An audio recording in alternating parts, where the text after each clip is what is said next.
of the sand and sea, land of the coconut tree. I love me sweet Belize, sweet Belize, land of the isles and keys, land of the barrier reef. I love me sweet Belize. If I ever had to leave Belize, if I ever had to leave Belize, where would I go? Where would I go? Where would I spread my bed? Where would I lay my head? Nobody know, nobody know. If I ever had to leave me home, no other place I ever roam could be like Belize, be like Belize. Sweet Belize, land of the sand and sea, land of the coconut tree. I love me sweet Belize, sweet Belize, land of the isles and keys, land of the barrier reef. I love me sweet Belize. Creole and Garifuna. With 30 years of experience, Builders Hardware has been your trusted one-stop shop for building supplies and construction materials. We're not just about products, we're about exceptional service and excellent prices. Plus, with unbeatable prices on renowned brands and the largest selection of construction supplies available, why go anywhere else? Got a project on your hands? Let us lighten the load. Whether you're tackling the biggest commercial project or the tiniest home renovations, our dedication and commitment ensures that you get the best. Roofing materials, check. Cement and steel, check. Sand and gravel, double check. And if you don't see something you need, just ask, because at Builders Hardware, we've got you covered from construction start to finish. Call us or visit us on Constitution Drive in Bloemfontein and experience the difference. Oh, and did we mention, we offer convenient delivery services anywhere in Belize, so you can focus on your project while we handle the logistics. Builders Hardware, 30 years of serving you. We think our customers are awesome. Builders Hardware.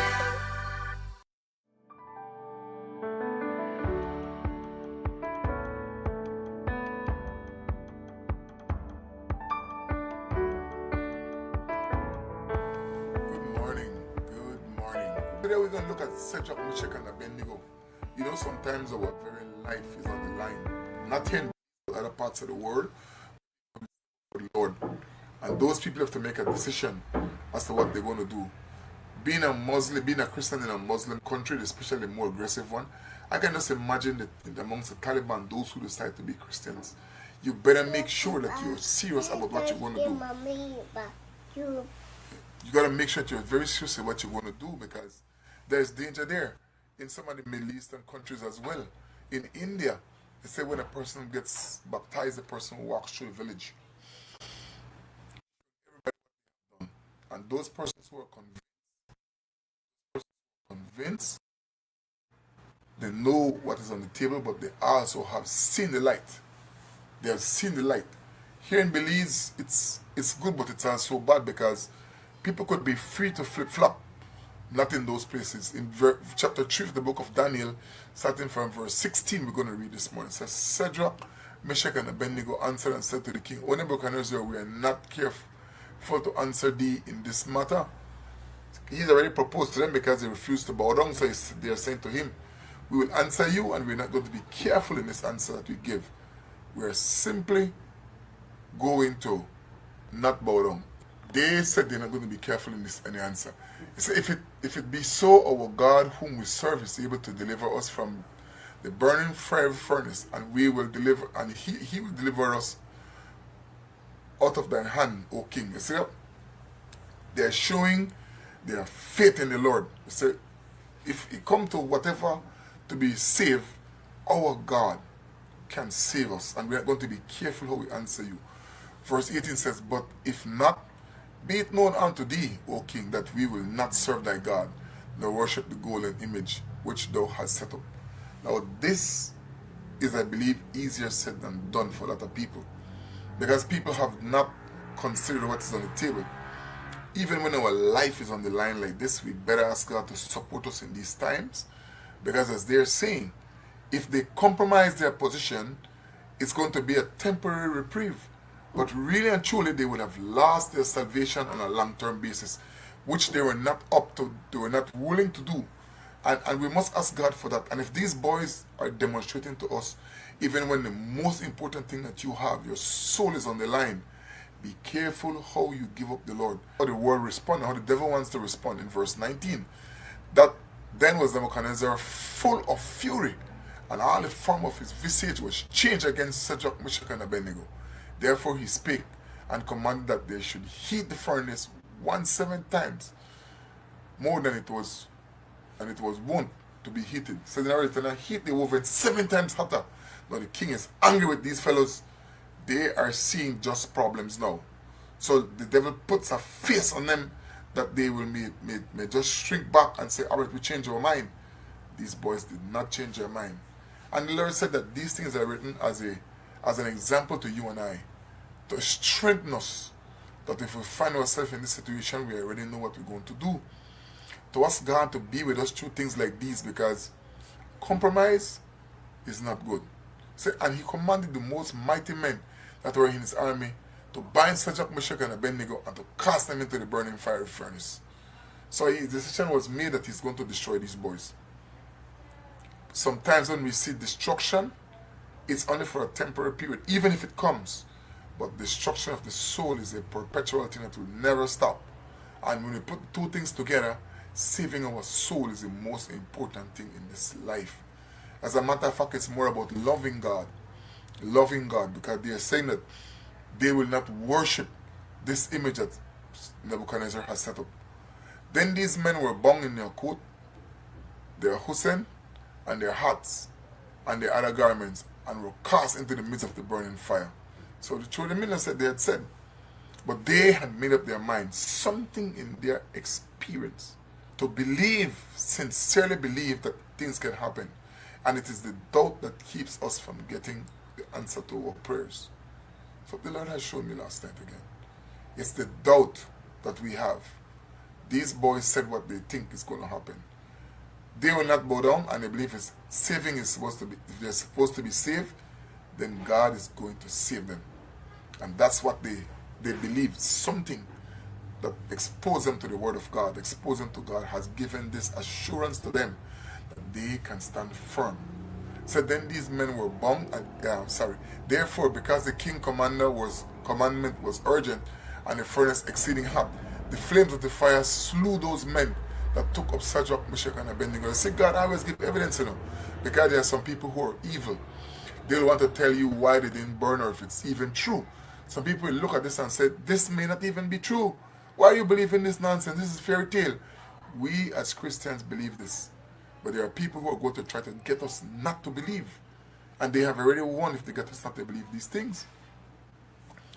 He says, then Nebuchadnezzar the king was astonished, and he rose up in his haste and spake and said unto his counselors, did not we cast 3 men bound into the midst of the fire? They answered and said unto the king, true, O king.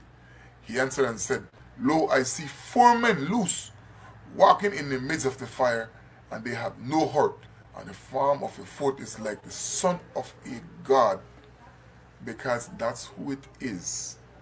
That's who it is. That is who it is. God rescues. Sometimes we have to be the bridge for people to pass over to come into heaven. Sometimes God will ask some people to die, but others may live. The Bible says that for a seed to grow, it has to die. Some people will be asked to do things like that. And God is omniscient. He knows everything. So Nebuchadnezzar spake and said, blessed be the God of Shadrach, Meshach, and Abednego, who had sent his angel and delivered his servants that trusted in him, and have changed the king's word, and yielded their bodies, but that they might not serve nor worship any god except their own God. Ladies and gentlemen, the life we live is the greatest sermon we preach. The sermon that these boys preach back in Babylon in this day changed the heart of one of the most ferocious kings. That in the Bible, prior to that, the Bible referred to Nebuchadnezzar as a servant of God. And how did he become a servant of God? By the adamants of these fellows. These boys were already chosen to live a good life. And Nebuchadnezzar tried to use that to convince them to go against the things of God. But God had already put a stamp on these fellows. Has God put a stamp on you and have you turned away from God? Many people turn away from God for worldly things. And sometimes when you think you're saving your life, you're actually losing it. And when we come to God, we are bond servants. We have decided to follow Jesus. He is the way. I implore you, look carefully in your life and ask God to help you to remove sin from your life. The church has too much of that. People who are half-heartedly serving the Lord.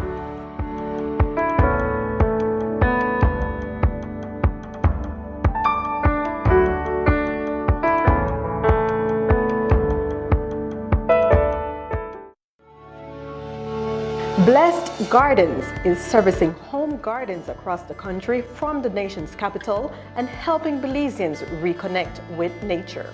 We have everything you need for your home garden, so get growing. We have various types of soils: fortified soil, composted soil, potting soil, and pure compost for your garden. We have quality seeds and over 65 varieties of food seedlings for your garden.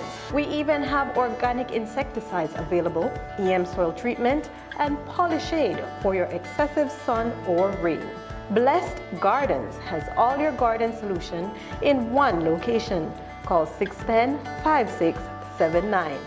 Visit us at the Bummapan Market Plaza or enjoy our free deliveries across the country. Blessed Gardens. Get growing, Belize. Attention Belmopan residents. This is an important reminder regarding the proper disposal of debris in our community. As per Statutory Instrument Number 122 of 2005, Section 10, Subsection B, residents are strictly prohibited from placing debris on the buffers. Violating this regulation is considered a ticketable littering offense. Residents are encouraged to use private contractors or contact the Belmopan City Council to make arrangements for debris disposal. If you need assistance with debris disposal, please contact the Sanitation Department at 822-2271, extension 2019. This message is brought to you by the Belmopan City Council. Let's work together to keep our beautiful city clean and safe. Thank you for your cooperation.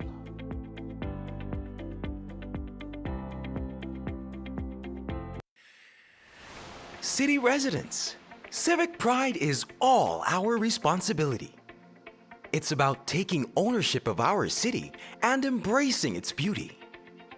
But amidst this beauty lies a growing concern: the continuous destruction of city property.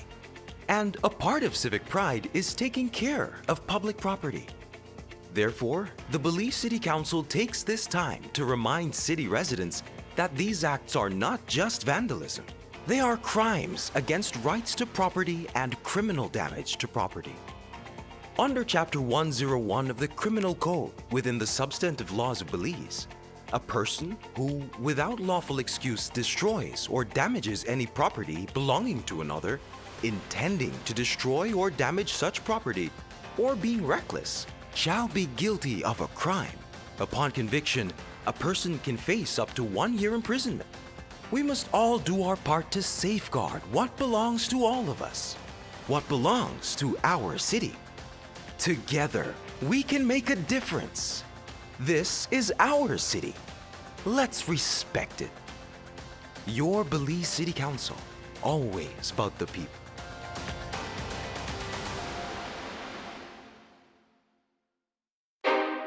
Cyber Realty and Development is the leader in providing solutions to the current land crisis in Belize. For homeowners and investors alike, Cyber Realty is offering special deals on half-acre parcels in its new Emery Village development.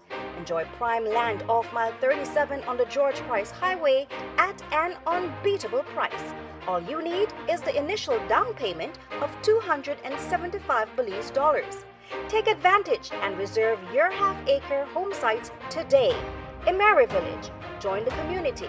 Invest in your future. Mopping, tiles, furniture, and Miss, you don't need all of this, man. Only this you need to make 4 out of this. And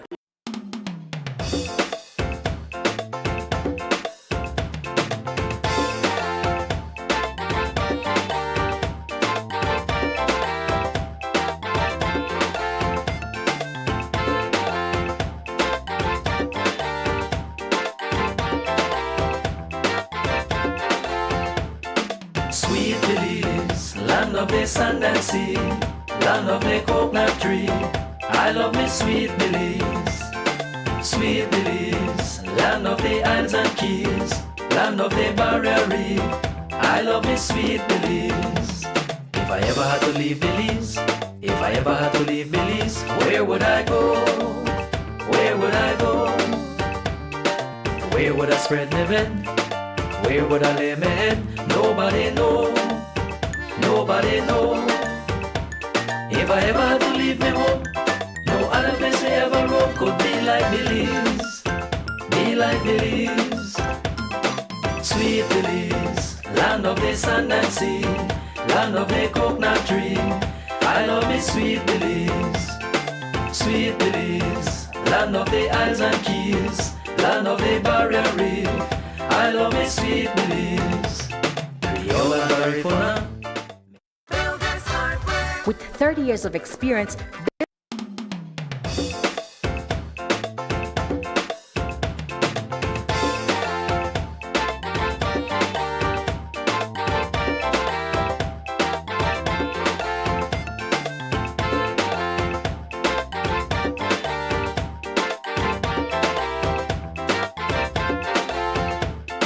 Sweet Belize, land of the sand and sea, land of the coconut tree.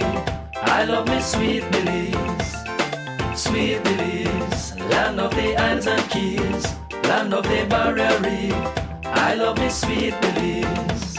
If I ever had to leave Belize, if I ever had to leave Belize, where would I go? Where would I go? Where would I spread my bed? Where would I lay my head? Nobody know. Nobody know. If I ever had to leave me home, no other place I ever roam could be like Belize. Be like Belize. Sweet Belize, land of the sand and sea, land of the coconut tree. I love me sweet Belize. Sweet Belize, land of the islands and keys, land of the barrier reef. I love me sweet Belize. Rio and Barifuna.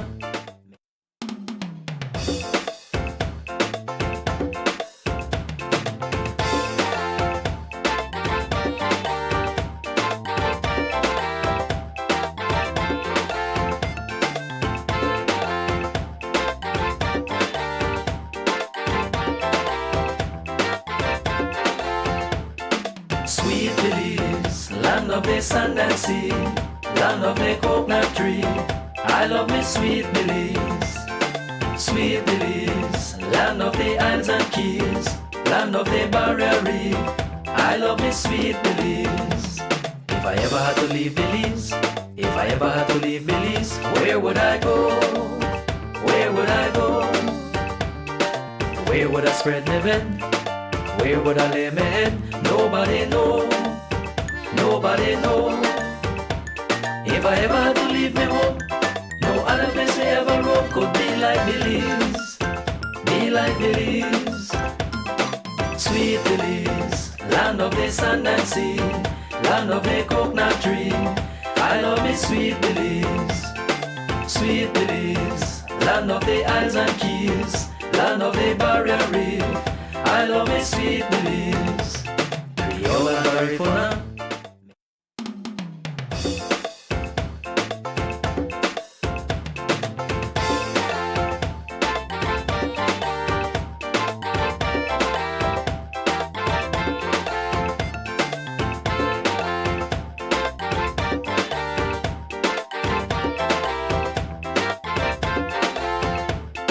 Sweet Belize, land of the sand and sea, land of the coconut tree. I love me sweet Belize, sweet Belize, land of the islands and keys. Beautiful Monday morning. We are in the first week of the month of March, which is, of course, we're finishing up the first quarter of the year 2024-25. It means also, of course, that in 2 weeks' time, or next week, Wednesday, we are going to have elections, national elections in the country of Belize, and nomination day is finished. I think the heat is coming. I think we are entering into dry season, finally in the month of March. That's what it looks like. And we've got a full package for you this morning. We've got LJ and Bro Fem in the house. Bro Fem, good morning to you. Good morning, my brother. LJ, good morning to you. Morning. Good morning. Morning, Fem. Yes, sir, it's a joy being here this morning, Belize. Waking up this morning, able to help myself. You know, I thank God, I appreciate the opportunity whenever given to me by God to accomplish something in a day and ready going to rest and get up the next day and see another day. It's a joy, Pastor. Really, I know I can't tell God nothing else but thank you. Yes, wonderful. I hope you got a good rest over the weekend. Yes, well, yeah, well, the weekend we have a couple of little things. Couple people pass away that we all know, like Dan. Yes, Daniel Caetano. Daniel Caetano out of Roaring Creek. I think he retired from some years ago from government service at the Lands Department as a senior as a surveyor. That's right. Yes, correct. And he also was a caretaker of the church in 31, mile 31. Yes, he used to go with me when we started the church in Mahogany Heights. Yeah. Right. After that, he was helping Dangriga Church of the Nazarene. That's right. So his last days, he was working with the Church of the Nazarene in Dangriga, and I think he passed away in the United States because he was doing some work in Dangriga, and then he took a break to be with his daughter and his grandkids. You know, so our condolences go out to his wife and to his daughter and his grandkids, his entire family. Our condolences. Yes, and I heard Sister Casey, Nurse Casey passed away. Nurse Casey passed away as well. Yes, our condolences to the family as well. I remember growing up, a meeting. Is it she was in Ontario? Is it in Ontario? Where did she live? But she used to live here in Belmont. Oh, here in Belmont. He's still with his husband live here as well. They call him Bungal. So, but those are good nurses. Whenever you're sick and you go to the hospital, you wish to meet them people because they welcome your pastor with just a smile and things. So I want to say condolences to Nurse Casey and her husband and the rest of the family. Condolences. Yes.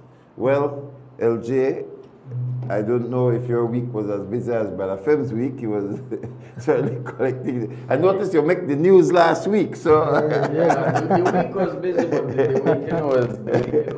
weekend was normal. But the week was a little while. But you know, I'm here. Thank God. Yes. I never get hurt. Yeah. So, you know, things are okay with me on this side. All right. Just busy week for news. People were asking if you were all right, though. Yeah, I got over about 100 messages of people. Thank you, people love you. Checking on me, seeing if I'm okay, or wanted to know what happened. But you know, I'm okay. All right. No you're not thin damages. skin. That's the first question we have to ask, right? If it's okay. No thin skin here. No thin skin at all. Part of the job.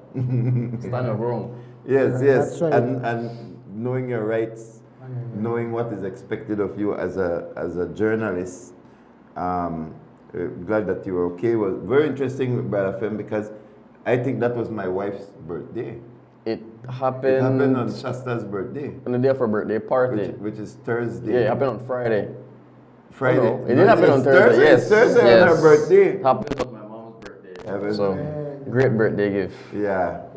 And then same day I was at the prison doing ministry to prisoners.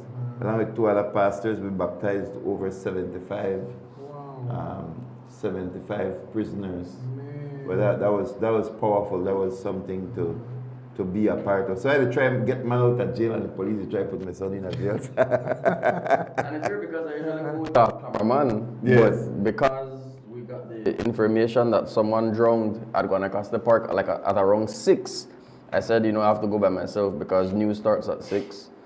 So just an unfortunate situation. I was by myself. But that was exactly how I got into trouble in Cayo. I don't know if by yourself. Yes, right? I went by myself. Just grabbed the camera and went. Because sometimes when stories happen, it happens now, and you just have to move if you want to catch it, Brother Fem. You know that because you've been a part of news gathering for a decade here in Belmopan, and so then you don't have a witness in the sense that your camera have to be the witness in a sense, and you just have to stand your ground. So it comes with the territory, but it's unfortunate because it's always people who really should know better. Yeah. So I don't know if you want to recap a little bit of what happened, because some people might still be saying, what happened, or a lot of people they read the news reports. And I want to start off by being thankful to the media houses for picking up the story, running with the story, asking the commissioner about the story, and we even have him on record. But maybe you would want to just share what happened, and let's talk about it a little bit. Yeah, so on Friday, I got the call that 2 people drowned at the Guanacaste Park in Belmopan, which we ran the story. But, thanks to the people who usually send us tips and stuff, we got the news immediately. The kids drowned, they found the bodies, and I would say about 3 minutes later, we got the call.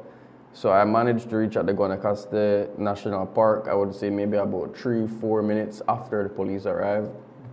The park ranger told me that no one's allowed in the park, but I told him I'm from PlusTV, and he said, okay, well, media is allowed to go in. So I got permission from the park ranger to go in. I went down towards where I thought the crime scene was, but the officers were already bringing the body up from the riverside, so I didn't get to go all the way down to the riverside. So when I was walking through this little path right here, I saw the officers carrying the body, and I stopped and I said, okay, in my mind I think I'm a little bit too close to the scene. I don't want to show the bodies on the ground. I don't want to show the police officers doing this work up close. Let me find a further distance. No, there was no yellow tape or anything. No yellow tape on the scene, nothing so on you the were scene. in clear territory to shoot what you. So this shot is the one that got me in trouble. Yeah. You can't see it, but I'm standing behind a fence. Yeah. Like a fence is there, and I'm behind that fence. Why didn't black out the whole thing? Well, I'll get to that. Yeah, I'll get to that. But I'm standing behind this fence. The crime scene is through that path that they're coming from. So that's important. The crime scene is not where I'm at. The crime scene is down by the river. Right, because they drowned it. Yes, so they drowned. This is not the crime This scene. is just them extracting the body or taking the body to the vehicle, which can't go farther down. Exactly. So I'm recording on my phone that they're moving the body, putting it in the mobile to take it to the morgue or whatever they do with the bodies. And after they put the body in the vehicle, I put my phone in my back pocket. Because I said, all right, I'm done with this part. I'm waiting for the police to leave so I can go to the crime scene. Because you can't go to the crime scene if officers are present. Not allowed, which is fine. That's the rules. So after I put my phone in my back pocket, 2 of the officers who were transporting the body came around to the side where I was. One grabbed my right hand, one grabbed my left hand, put both of my hands behind my back, held me up against the fence that I was on, and took my phone out my back pocket, shouting at me, telling me I need to delete the video, I need to delete the video. I'm not allowed to show, I'm not allowed to show them on the camera, I'm not allowed to show the body on the camera. Just shouting at me a lot. The officer has my phone above his head telling me I know to get back my phone until I delete the video. So I took back my phone from him, like my phone above his head, like holding it so up. he like, took your phone? Yeah, out my pocket. Yeah, right. Took your phone out my pocket. Took my phone out my pocket, holding my phone above his head, telling me, I'm not gonna get back the phone until I delete the video. I'm not gonna record there. So I take back my phone from the man and I tell him, no, I know my rights. I could record you. Even if I wasn't a journalist, a civilian still has the right to record. Right. So that's not a matter of me being a journalist. I could record you, I could record what's happening. I'm not at the crime scene. So he tell me, no, I just want the department to look bad. So now we're going to why the video was blurred, because apparently they didn't have well, I don't know if they didn't have or else they didn't use it, but they weren't using the proper equipment to carry out the dead body. Because usually you would have a stretcher or... Did they have hand gloves? They had hand gloves. They had hand gloves. Usually you would have a stretcher or a gurney or something like that to put the body on. But I'm not sure if they didn't have it with them or they didn't use it, but they're just carrying the man, one have his left hand, one have his right hand, one have his left foot, right foot. And something I didn't notice while I was videoing that was just shown to me yesterday, in this same shot here, the officer at the front can be seen just holding the man by his hair, which I didn't notice in the moment until yesterday when someone showed me the video again and they're like, boy, you realize that this may happen. I still want to know why blur. It's a dead body. PlusTV. Yeah, we don't usually show dead bodies. Yeah. So the body, they didn't come with the body covered? The body It wasn't in a body bag? No. It wasn't in a body bag, it was just the body. Yeah. So he was telling me the reason why I recorded because I want the department to look bad. In my mind, I like, no, two people just dead and I'm covering the story. It wasn't even crossing my mind that, okay, I know the whole body wrong, the proper procedures aren't taking place. That would have occurred to me when I write the story. No. First of all, Dear Revelation has always been a decent organization, right? We don't show bodies, we would have blurred it anyway. Not Dear Revelation. Boy, I had a mental blur. Well, PlusTV, sorry about that. So PlusTV, first of all, they were very decent. We are decent. We're not really into sensation, so we would have respect anyway, so they would have been blurred anyway. That's number one. Yes. Number two, you are known to be a respectable journalist. I don't know if I even have that reputation, Brother Fem, but my son definitely has that reputation of being a very cool, level-headed individual. Yes. Number three, the police were already on a guilt trip, because from the fact that they come to you and say you to try and make the police look bad, they don't have the proper gear. It's like they already know that they were in the wrong. You weren't even there for that, but they already knew. So they were breaking their own rules and their own protocols. And it wasn't even clicking in my mind that what they're doing is wrong, because like I said, I'm there because a double drowning happened, which really doesn't happen in Belmopan. I wasn't even like this is a very important story for the nation of Belize. Yes. This is a tragedy that's taking place, right? They are supposed to be there with all of the proper equipment, and yet what they're focused on is whether or not you are taking video of them. So like this is very, very unprofessional, if I may say so. So then after, I took back my phone from the man, put it back in my back pocket, and they're telling me, all right, well, we are charged with obstruction of justice. So I'm asking them, well, what is obstruction of justice? What is the charge? And then they never answer. They just continued marching me towards the vehicle, pushing me in my back and stuff like that, while my hands are still behind me. So two of them are holding you and somebody else, they push you towards... No, two of them just drag me towards the vehicle. Yeah. So I'm trying to get my phone out of my pocket again to record, what's happening to me, because again, you can't record when you're being detained or whatever. And the other one took my phone from me again and tell me that I'm officially detained. So I have no right to my phone, no right to record, no right to make a call or anything. And I said, well, if you're detaining me, I know I at least get one phone call. So I took back my phone, continued marching me towards the vehicle, threw me up against the vehicle, caught myself on the vehicle and turned around and like asked them, what do they do? Like, when they make this big for no reason. And they told me, no, I need to delete the video again. If you delete the video, I won't leave from here until I delete the video. I tell them, well, I'm not deleting the video. So then after a while, the corporal asked me my name, and I told him my name is Ljay Wade, work at PlusTV.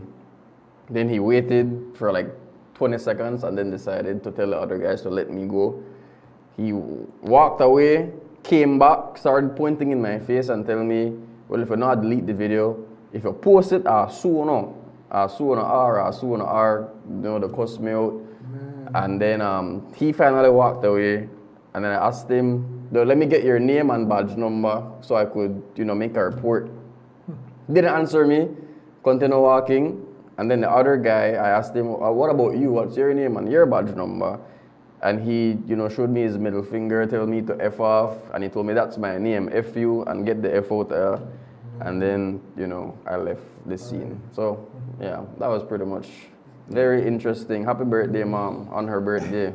Yes. It was a great phone call that she received for her birthday gift. Well, Bro Fem.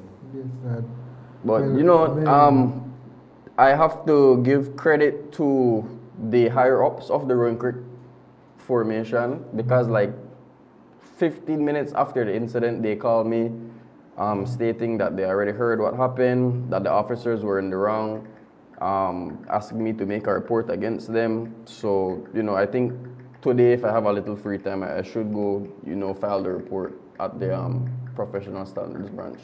But thankful for the higher-ups of the Rowan Creek Police who spoke to me and guided me. Yeah. Your thoughts, Brother Fem? Well, I think, once again, thank you, LJ, for representing us. You represent other media. And some people go on and say sometimes things on the news, and they don't know what journalists go through to get the information. And sometimes they're out there for 5 hours. And when you show it, they're like only like 1 minute or 2 minutes. So you see how much time you take out there, finance, to get those information. I always say half a journalism that also wait. Yeah, waiting to get the shot. So they're waiting to get the thank God you show good example, LJ. And by doing so, then guys, they sure they are deal with them because they're unfair. Well, I have encouraged LJ to file a report. Okay. Because the police officers were extremely disrespectful, poorly trained, in my opinion, and lack protocol. And then I believe they need to be disciplined, including the senior officer who appeared to lead the whole charge. Yeah, the corporal. The corporal led the entire charge. So I believe we will follow up with it, because number one, any citizen can record the police. Because recording the police is different from airing it. They don't know if you will air it. They don't know if you will post it. They don't know if you will send it in for a complaint, whatever it is. Number one, any citizen, we're not even talking about a journalist here, so any citizen can record. What a citizen cannot do is to breach the boundary. What a person cannot do is to breach the boundary. So you have a public space, you have private space. Yeah, and I forgot to mention that as well. While they were roughing me up and taking me towards the vehicle, they were telling me that, well, if I'm a journalist, I should know that I can't be recording the crime scene, like in the crime scene area. But I'm telling them, first of all, no tape is there around the area. And even if you say I can't be at the crime scene, where we are right now isn't the crime scene. The crime scene is down by the river. I'm all the way close to the highway.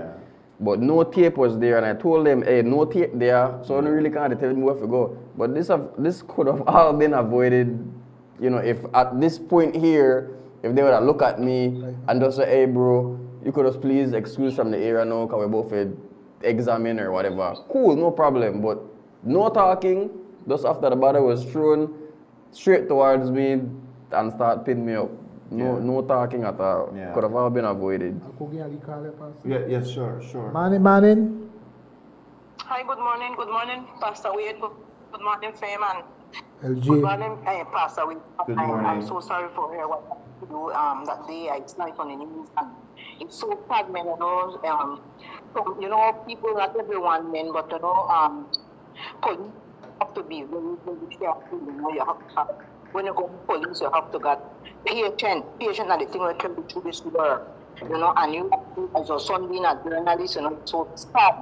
Because, he doesn't deserve that. Because when we are covering something actually like that, I mean, you don't go to the body, but Lord, make the journalists do their job. Yes. But I just want to talk about the 3 young ladies, who didn't find the hotel died, they say at work, when the results say that drugs, and what we see in the news, how so many young people are dying of drugs. Our young people need to open their hearts to God, to receive the Holy Spirit to guide them and to guide all of us. Because no matter if you are young, no matter if you are old, there is people that use drugs too. And I am a parent. And Pastor Wade, I want to pray for the family this morning. I know it is hard for them because we don't know what our kids do, Pastor. We don't know what they do when they are behind our back. They are already in their 20s, and they go on a trip, and you just say, oh, my children doesn't do that. But you know what? The result is there to show if there was drug in the midst of it, and that is what you said here. So I just want to pray for the family. I'm not judging them, and I'm not piercing them, but because we have to pray as a family, and we have to pray as a parent. So I want to give a short prayer, Pastor, for the family. Yes, ma'am, go ahead. Please proceed Lord, with a Heavenly short Father, prayer. I come before you, Lord. I ask you, Father, for peace in the family life, Lord God. Father, to restore the love, Father God, that they have lost their loved ones, Lord God. Because, Father, young youths are going. Father, so many young ones have lost their life of drugs. If not drugs, it is all of them is drugs, but alcohol, cocaine, you smoke the weed and they put other stuff in it, Lord God, we doesn't know, but Father, our young children and our youths are going astray. We ask you, Lord, that you will surround them, Father, in every way. Find out ways to protect the family, to do what they have to do to bear their young youth, Lord God. Father God, surround the mother and the father. The family, Lord Jesus, have to travel so far, Lord God, to come here to believe, but Lord, send them home safe to their family, to bury them and give them peace, Lord God. Father, we ask you, Lord, that you may protect them, Father, that drugs may not destroy our youths in this country, Lord, because, Father, we can see it. We know it happening in our family life, Lord God, so we know how it feels for drugs to kill our loved ones. So, Father God, as we gather together as a family, as we cover the family at the body of Christ, Lord, we feel that we should cover each other. And as I come before you, Lord, we agree together that you will strengthen, Father, in times like this. Hallelujah. Lord, we thank you and we praise you, Lord. Thank you, Paul. In Jesus' name, I pray. Thank you, Mama. Hallelujah. Thank you, Mom. Thank you, Thank you very Thank much. you, Pastor. You're welcome. Thank you. That's what unfortunate about the whole situation, because then the police become the story, the journalists become the story instead of the actual tragedy, and that is all due to police incompetence. That's really is the cause of the whole situation. But as I said, I believe that a report needs to be made so that the police can and we keep track of what is happening, because any citizen can show the police. Police need to set up their perimeter. That is the first thing you do. The first thing you do is set up a perimeter. Yeah. So how can the police have a perimeter in their head? Not only because the journalist has training, the journalist knows, and you established your own perimeter. The perimeter the police did not have. You understand? and then to be very, very disrespectful. So I believe that it should be pursued for the sake of other journalists as well too, LJ, because there are people who would not have been able to say, well, this is who I am and this is who we represent. Yeah. There are journalists that are freelance. Yes. There are people who are concerned Belizeans that just, they see something wrong and they have a right to shoot. Record, yeah. You have a right to record the police. Now, exactly what you do with that video afterwards, right, is important. You need to follow the correct protocols. But that was very disrespectful. Now, I think that's the main reason why I plan on filing the police report as well, because I wasn't going to, for a lot of reasons. I didn't get hurt. People weren't really there, so I wasn't really embarrassed. Phone never get destroyed, so I was just gonna let it slide. But after, thinking about it, if they could do it to someone who I guess is sort of well known, right, if I put it in quotes, imagine what they'll do to somebody who don't really have the resources to pursue the matter, or who don't know where to go after they're targeted by police officers or something like that. So after thinking about it from that angle, I think I'll file it so that they can't really chance anybody else. Yes, it needs to be done. Let's talk about the actual incident that took place, because, as I said, that really should be this story. Yes. They were university students. They were there at the river with two other friends, Henry Osorio and Alexander Munoz.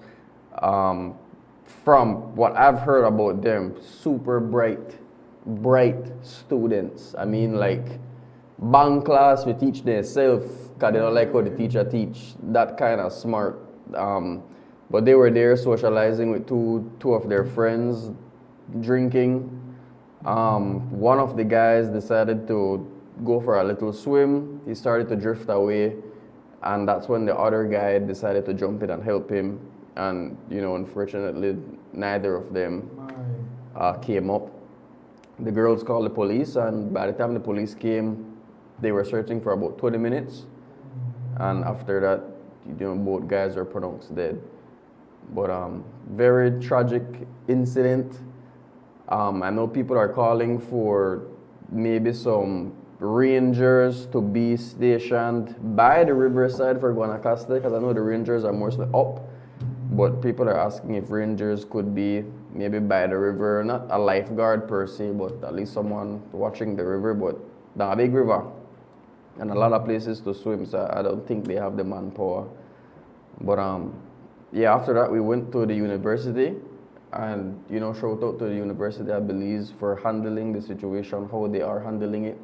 They had a candlelight vigil. They have a grief room with trained psychiatrists and trained counselors talking to the students who lost friends, who lost their cousins, and they handle the situation well. They're saying that they'll have counseling up until like a month if you need to talk to anyone, which is really good. Well, one of the things that the University of Belize needs to do is to educate their students on alcohol and drugs. Yes, I agree. What I have noticed over the years is that you have a sizable group of UB students who participate on drugs. Their events have alcohol off campus and so on. I notice, I've been told that there is a facility, there is a shop, or maybe more than one, very close to UB where alcohol is now consumed. Now, I don't know how the liquor licensing board give license to a school near the University of Belize, because no license for alcohol should be given to any business in a particular distance away from a school. And so right across from the University of Belize, and the university not say nothing, Something is wrong with that. Yeah. Not only that, but you have quite a few UB students who are 2 blocks or so from the university, the park that is May Garden Park. They go right there, go smoke weed, drink alcohol during school time. During school time, they are doing this, and that means that they got a school high. Yes. That means they're going to school high. So while it is true that the University of Belize handled the grief and the particular situation correctly, they are not doing the proper education of the students. Because I am sorry about what happened to these 2 young people, but it's not the first time that UB students have been having drugs and alcohol and be at the river. Yes. Which is, so the students know a lot about a lot of things. They know about environment, they know a lot of things, but they don't know about how to stay alive. Yeah. And I always I always think, you know, what happened to you. Yeah. Well, and especially when you're on alcohol. When you're on alcohol, you're a superman. When you're on drugs, you're a superman, right? Because you're under the influence, so you think you can do things that you absolutely cannot do. And when you are in the river is the most dangerous place. Yeah, and you mess where with you river, can go to swim. Sober. You're not really swimming in a river.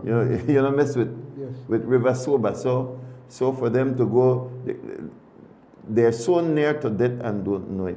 And I tell you, it's like a whole generation, because this is the generation that will take selfie in a spot where they could dead. You know how much people around the world in this age range dead from the try take selfie in some of the most dangerous place. So I don't want to. It's hedonism. It's hedonism. And that's why I say there is need for education. Are these students taking ethics class? Are they taking ethics at the university? Right? Because what is hedonism?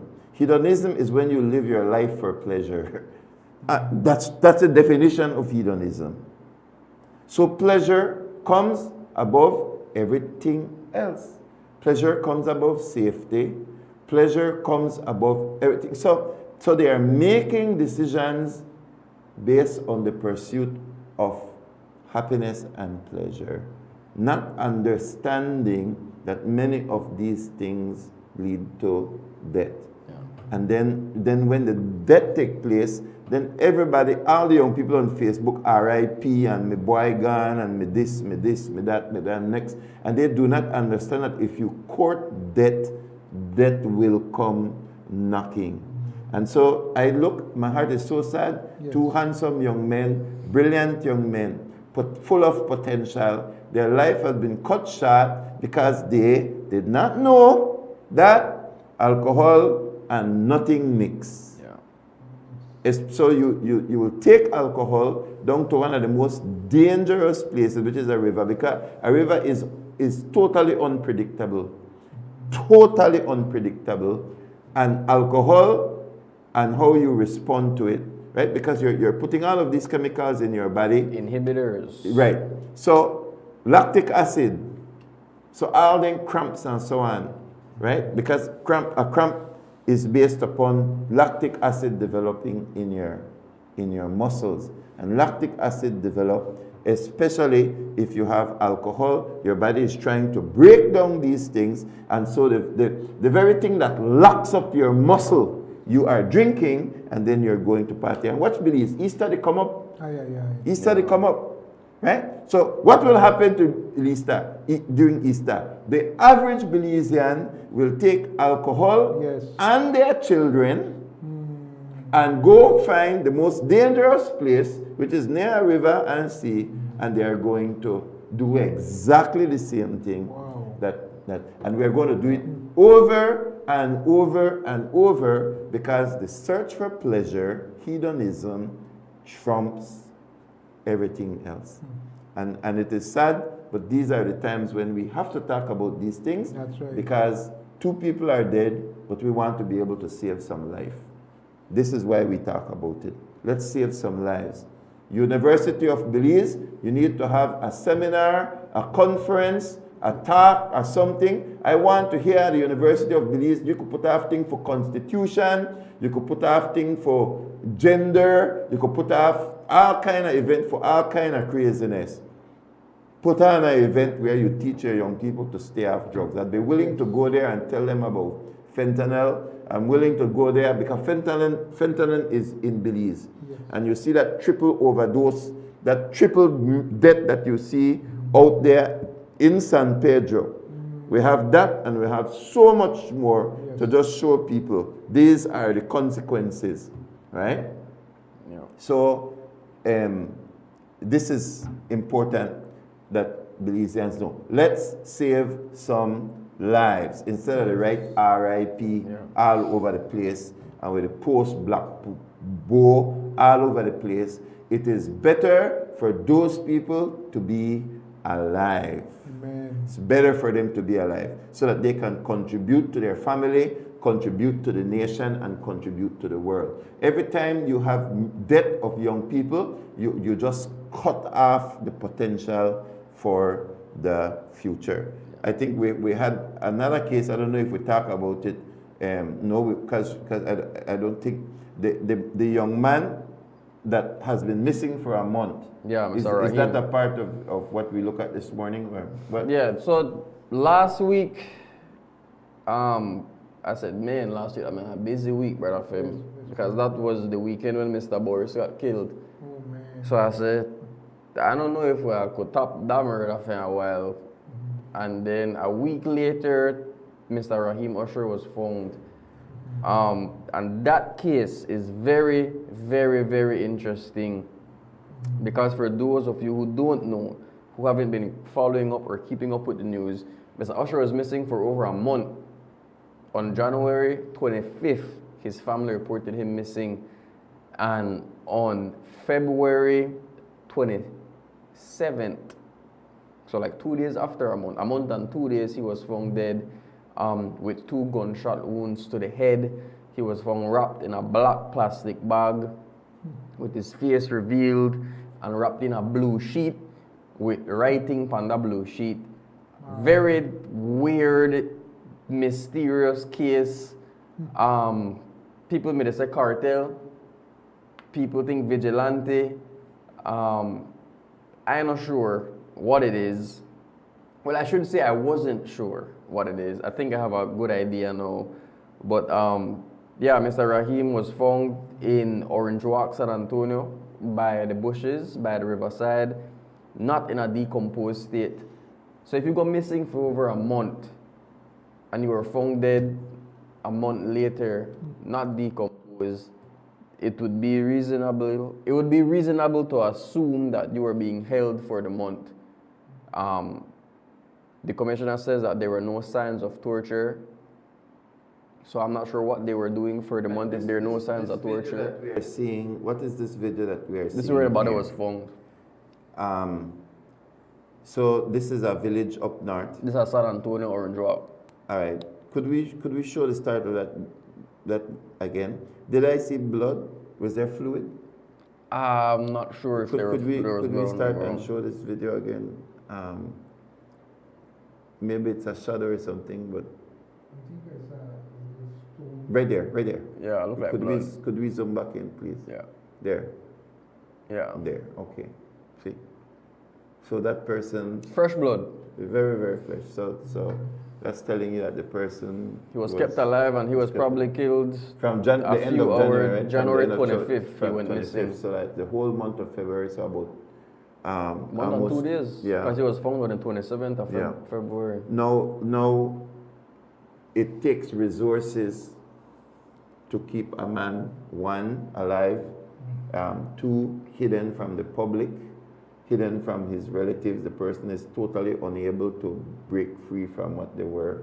And then at a very specific time, the person was murdered, and then the body was placed in bag, correct? Wrapped up in a black plastic Wrapped up in a bag. black plastic bag. That was wrapped up in a sheet.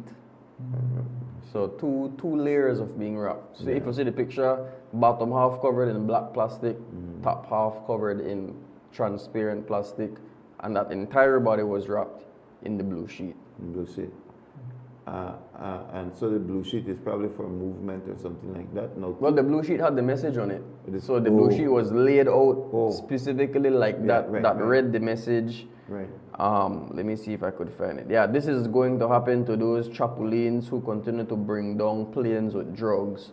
And then the message goes on to name 6 people, 2 of whom we have confirmed are within the police department, one of which is stationed up north, the other one in, I think, the Cayo district. So 2 police officers were named and 4 civilians were named. Yeah, no, this should trouble us, but it didn't seem to trouble us. No, it was as a nation.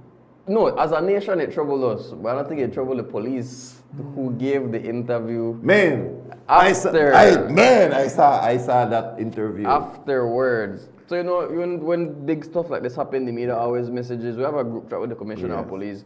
Because the commissioner of police is very forthcoming with the media. Always longs to give interviews. His interviews are good, very detail oriented. He gave information to us. So he didn't give you He wasn't the one who gave us the interview that time. Sadly, we got the interview from Mr. Noble up now. Why?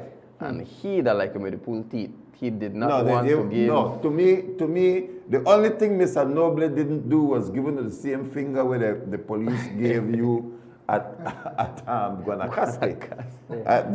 That's how I saw that interview.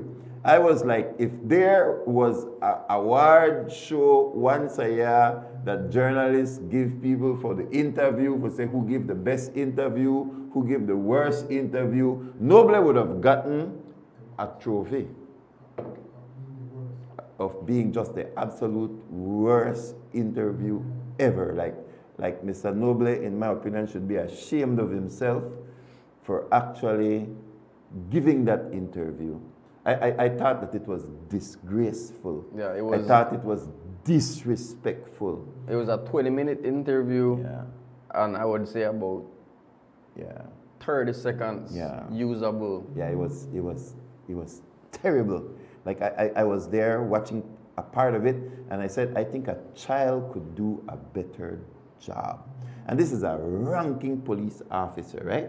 It's a ranking. No, you have a person who, imagine the family, right? Yeah. Your son has been missing for a month. They find him brutally murdered, and a note is beside it that directly links the death. I can't say the person, but it links the death to drugs and cartel and landing plane. And this is the interview Mr. Noble gives. It was disrespectful to the family. It was disrespectful to the police and the uniform that he wore, and it was disrespectful to the nation of Belize. Yeah, I'd like to play a clip of that interview, so if people in don't case you know, don't see it, why I believe Mr. Noble deserves a trophy for the worst interview possibly in history, but we'll just say for this year or the whole year. So I don't know if they load it up yet. 2024, 2025. This wasn't even one of the worst clips. There was another one where, you know, journalists from Love FM had asked, you know, who found the body? Just give us some information, and he's like, a person, like a human, a human. That, you know, that was his answer. Just not like, forthcoming at all or anything. He ridiculed the murder of this young person. He ridiculed the murder of that person. That is how I felt when I saw the interview. I was like, no, this can't be. And yes, this is a ranking police officer. So first of all, the commissioner who likes to give interviews does not give the interview, pass it on to a person who is very disrespectful to the media and to the family. And here is why. It's because police officers are involved. Yeah, we have that clip. To the formation. Whatever you have is what we have. Whatever message, it's a part of our investigation, which started on or around the 25th of January, and it is continuing now. With this new information, we are going at what we're supposed to be doing as in with the investigators. As we now have a body, we have, as you say, a message to somebody, because that's none to me, and we move forward with our investigation. But one of the officers named in that message is a relative of the deceased, and it's saying that these things will happen to an end like this will befall these people because they're involved in plane landing. In that case, I'll say that police officers are to protect life and property, but I don't know that training is done and had for plane landings. The names that were listed, are you guys looking at those individuals, or will extra protection be provided to them? Names can be, I mean, there's multiple Christopher Nobles if you go on Google, and to verify, you would have to do identity and all of this. It's a part of our investigation. I can extra protect multiple people named Christopher Noble. If persons are named, one, there's interview. Two, if there's a need for protection, it will be granted. And three, whenever we verify who those persons are, they become a part of our investigation. Senior Superintendent of Police. So here you have it, Belize, that here is a murder that is being linked by the note to landing of planes. We don't know already that the police know they catch nobody when they land no plane. It's not happening, right? Drug planes are landing every week. We don't have a single drug done or so in jail. I constantly say that. Now, here is a murder that should be dealt with in a manner with top priority, right? Because it's happening close to the border. It's definitely related with drugs. You now have kidnapping with murder. This is not something that is familiar with the Belizean crime landscape. We have murder, but we don't have kidnap hold for 1 month and then wrap up in it. This has cartel written all over it, and now the police all of a sudden become nonchalant. But I think even the commissioner saw that interview and said, no man, we can't do that. Because the following day, he gave the interview, gave better details, was forthcoming. So what disciplinary action will Senior Superintendent Noble get for his? I'm not sure. Nothing. They laugh about it when the cameras turn off. Yeah. Then that kind of attitude is going to continue, and it's like a rot through the police department, so that good police officers now get thrown in with the bad police officers that can't even give an interview, don't want to give an interview on something so sensitive. Yeah. Now, to me, that's never the end of it. To me, what I find interesting is the fact that the 5 people who are strung up now, that they're... I was just going to say it. Go ahead, because so on Friday, you know the news. So on Friday, the Compol gave an interview stating that he don't think Raheem Usher's murder was done by the cartel. He laid out his reasoning as to why he didn't believe it was a cartel. He said, 1, cartel wouldn't write in English. 2, the body would have been definitely tortured. Stop. Number 1, what is it? Message wasn't written in Spanish. So, cartel can't talk English? Cartel is fully in America. The cartel is fully in America, right? Fully in Mexico, fully in Belize, yes, fully in Guatemala, and the cartel can't write English. So, anyway, that's a number 1 reason. Number 2? The body would have been more tortured, like how cartels like to make a big scene of things. It would have been more tortured. Okay, so let's see. A couple of days later, weren't 5 people killed? Yeah, I was gonna. Is that cartel or not? That's what I was How did thinking. Their body look?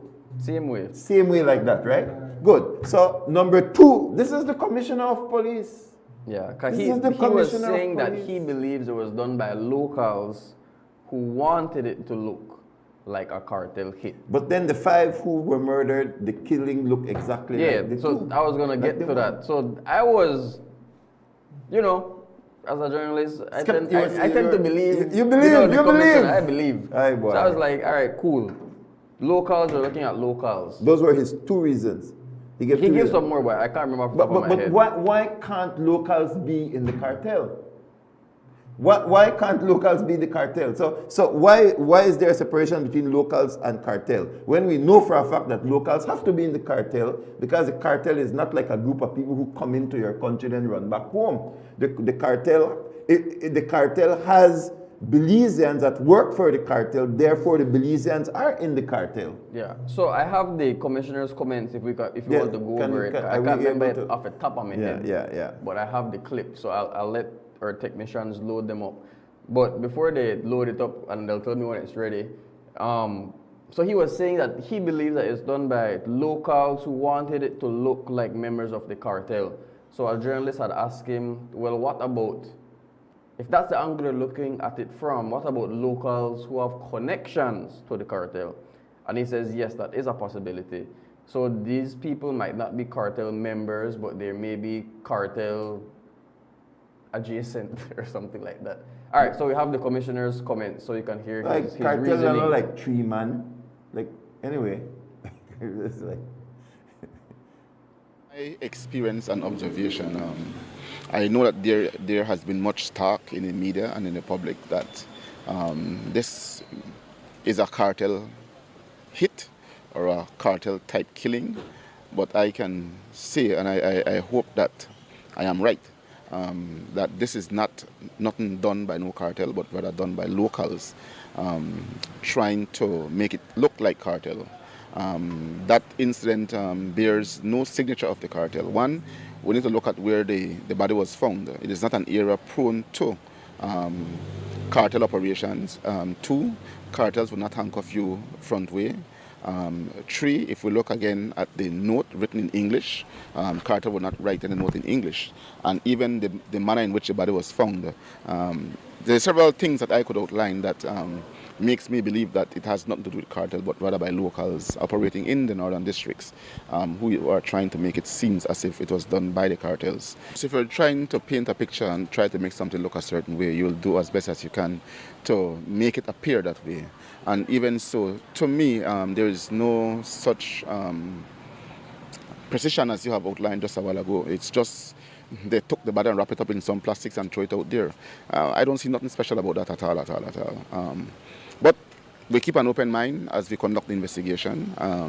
Wherever the evidence leads us, we will go and try to see what best we can come up with as it relates to this latest murder in the north. The persons who we believe are behind this killing do have cartel connections. So we're looking at that as well. But again, having cartel connections and cartel doing something is 2 different things. You'll find that most of the local drug operators in the north do have some cartel connection. But that does not mean that every act that they carry out is done on behalf of the cartels. No. The thing that stood out to me was when he said, this is not a special case. But I'm like, this is one of the more special cases of murder that we've had in Belize in recent memory and in the history, where a body is wrapped up, left with a message supposedly to the police department, and then you're saying, oh, this is not a special case. That's the one that really stood out to me. Like, yeah, I have to say that I believe 0 of what the commissioner just said.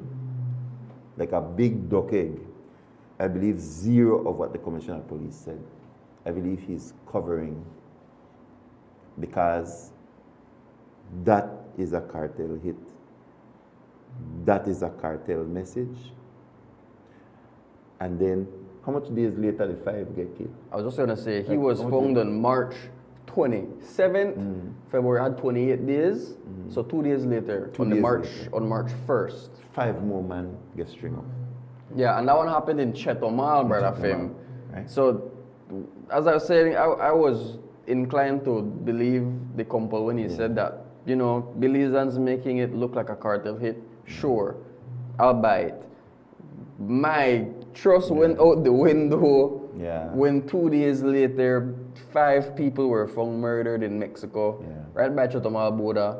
And right at the border, right? Two of whom are Belizeans as well, found the same way, wrapped in black plastic bag. 2 of their faces were taped up. One was tied up. I'm reading the report from CTV3. They were also found with messages.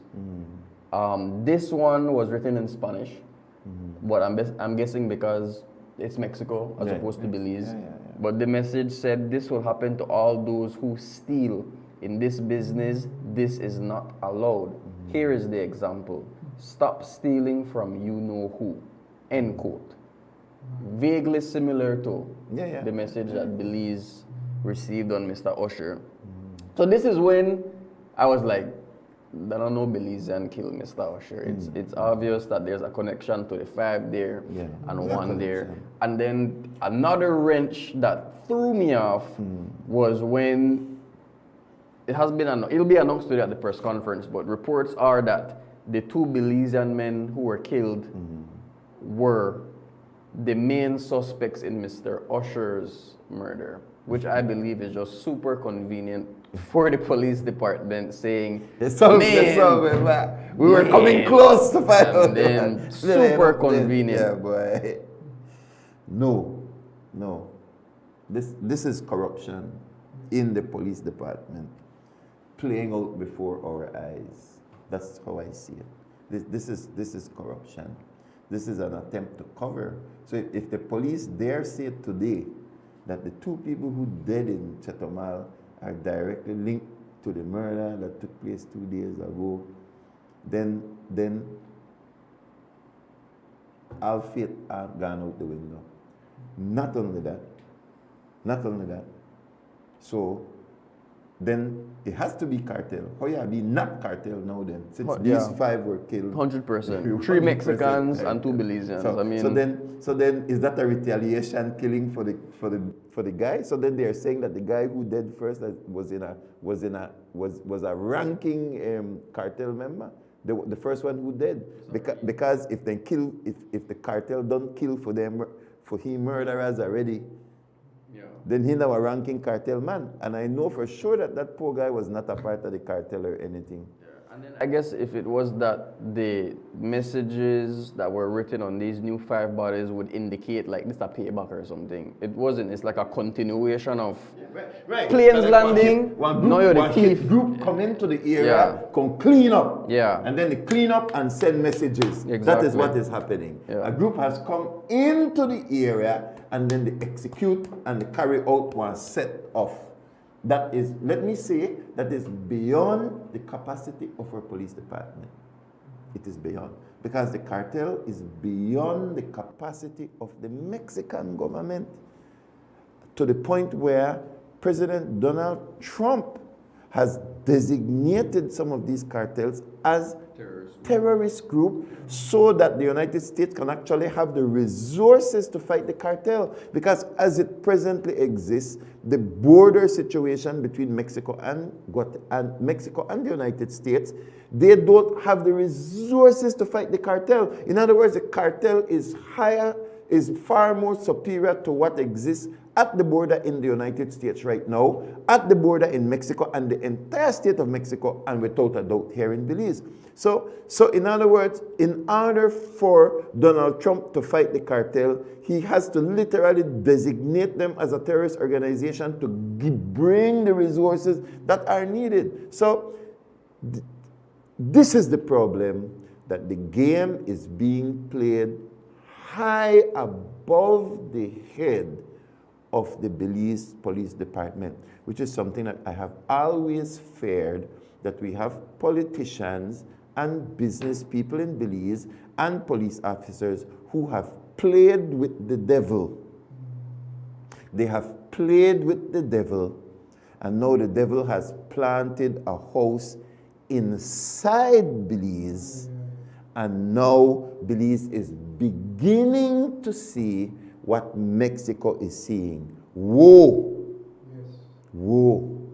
That we have played with the devil who has now come to collect. We want to legalize marijuana. We want to take cartel people who sell drugs in the country and turn them into legitimate businessmen. We want tax marijuana. We see all our alcohol rates going up, marijuana rates going up to children 5 years, 7 years old, 13 years old on crack, on marijuana in this country. We want to play with the cartel, take their products, and now Satan has come to collect. They are playing way above the head of our commissioner and the police department. Yeah, it's getting scary. And something I was just noticing as I was reading this report as well, CTV3 reported that the bodies, the 5 bodies who were found in Chatamal, all exhibited signs of being tortured. Torture. Which brings me back to the Compulse commentary saying that our body wasn't tortured. So it's either that they didn't find the method of how he was being tortured yet, because I would believe that he was tortured like these other 5 bodies. If it's the same group doing the hit, I don't think they would just torture 5 and not torture 1. So I believe that he was tortured. And he looked slimmer as well after he was found. So I'm not sure if they probably were hardly feeding him or just barely keeping him alive. Well, they have to try to say that 2 Belizean held this man for a month, and then at the end of the month killed him, and then show me in record where that has happened before. Show me in record where that has happened before, where Belizeans have taken a person, kidnapped them for a month, and then after that kill them, and then put them in plastic bag and put them near the road where they could be found, and then put a note there, right? So you know what? This is not the time to lose confidence in the police. Yeah. This is the time when it's like what Noble said, the best thing about Noble says that police are here to protect and to serve. This is the time we need our police to be police. And now this is the time when they are showing up big time, slipping up with information. Yeah. Because they slip up with information. If you slip up with information, what else you know to slip up? Pan. Yes. You know? So there's something absolutely wrong. Do we have anything else before we cut the break? It's 8:27 and still is a PlusTV. I think we can cut the break. We'll take a break. Brother Fem, you have anything you want to say before we cut the break? Well, I just want to encourage our viewers, just keep it locked right there, so, and when they come back. We'll be right back after these messages.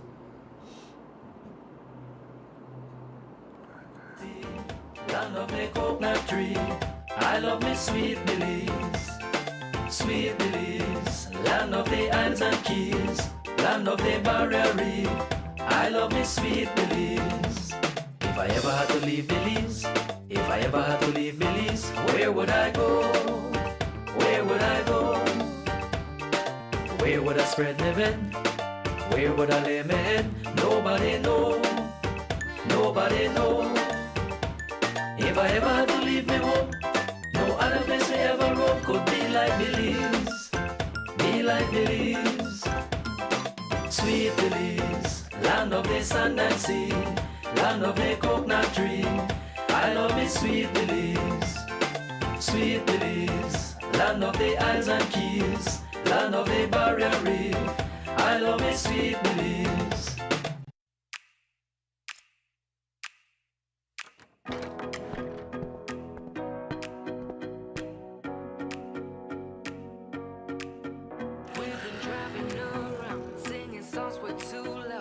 We wanna picking up a love friends, fill up the car to live best because we wanna, yeah, we just wanna have fun. The trucks full of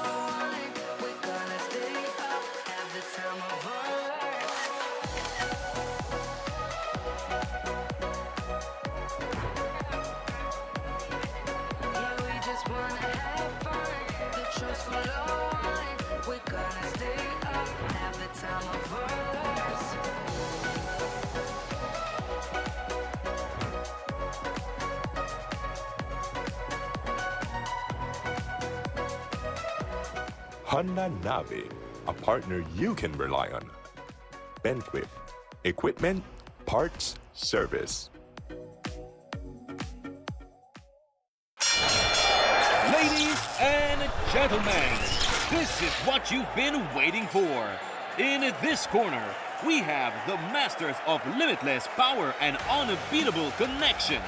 Pioneers of 4G LTE in Belize. It's the undefeated champion, Smart. And in the other corner, struggling to keep up, it's the other guy. Fight!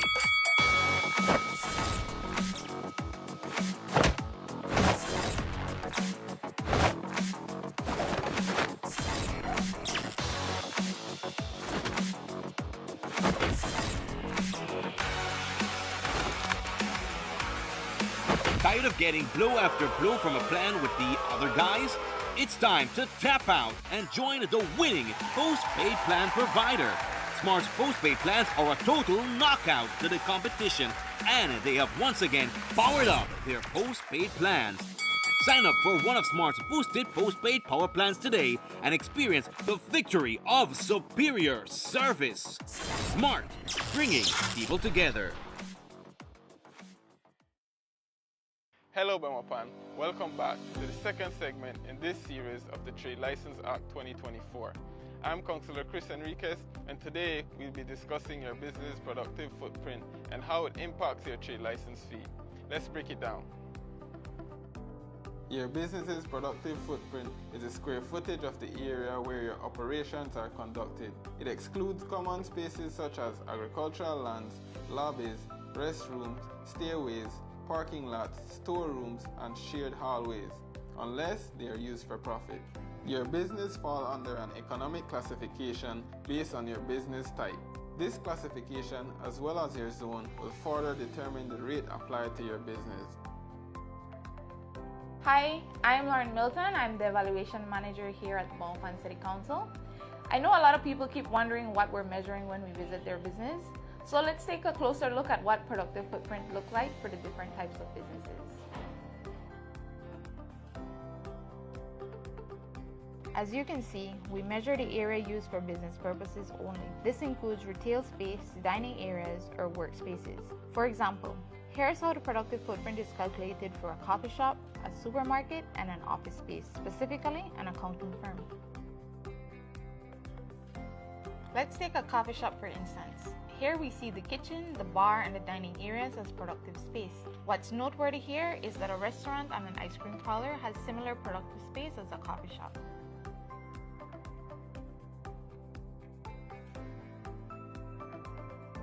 Next, we have a supermarket. For this business, we measure the entire retail floor, including aisles, checkout counters, and display areas. The storerooms and employee break areas are excluded since they are not used to generate direct sales. Lastly, we look at an accounting firm office. The productive footprint here includes the client reception, conference rooms, and workspaces where the business's services are provided. Excluded are areas like break rooms, restrooms, kitchen, and non-operational storage.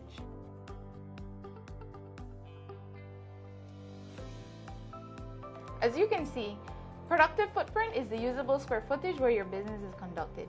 This excludes common areas like lobbies, restrooms, and parking spaces, except in cases where these areas are used for profit.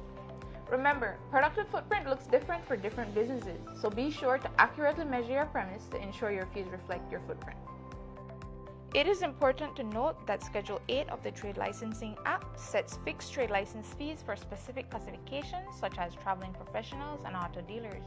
Knowing your economic classification and accurately measuring your productive footprint isn't the only factor in your trade license process. You must also consider that there are 4 municipal zones and that your business is located in one of them. Each zone has a different guideline that will affect the rate applied to your trade license fee. As a reminder, the new Trade License Act takes effect on January 1st, 2025. Businesses without a trade license by then are subject to penalties and fees. So we encourage everyone to apply early before the deadline, December 31st, 2024.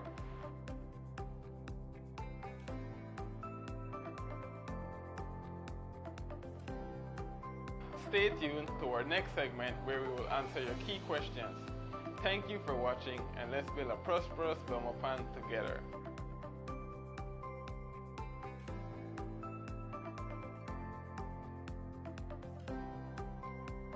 Coming soon on March 17th, Builders Hardware online store. Get ready to shop for all your favorite building and home supplies, right from the comfort of your own home.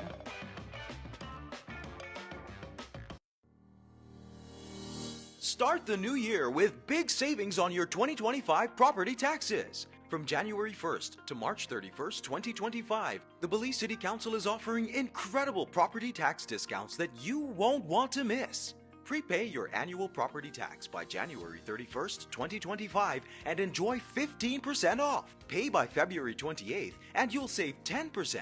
And if you pay by March 31st, you'll still enjoy a 5% discount.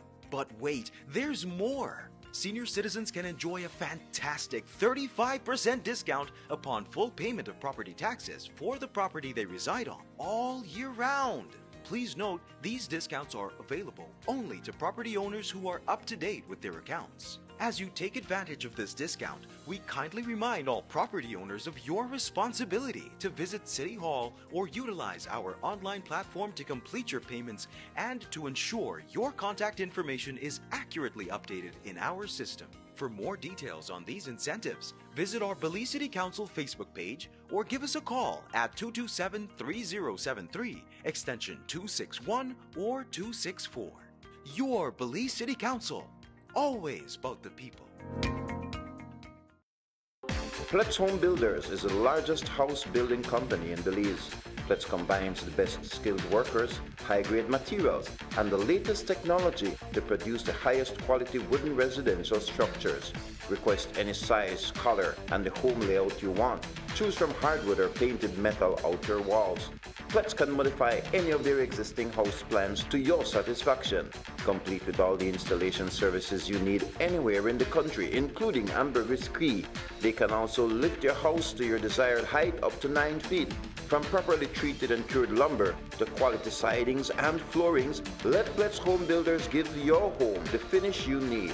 For prices or questions, call 823-0398 or go to www.pletzhomebuilders.com. Pletz Home Builders, we build to suit your needs.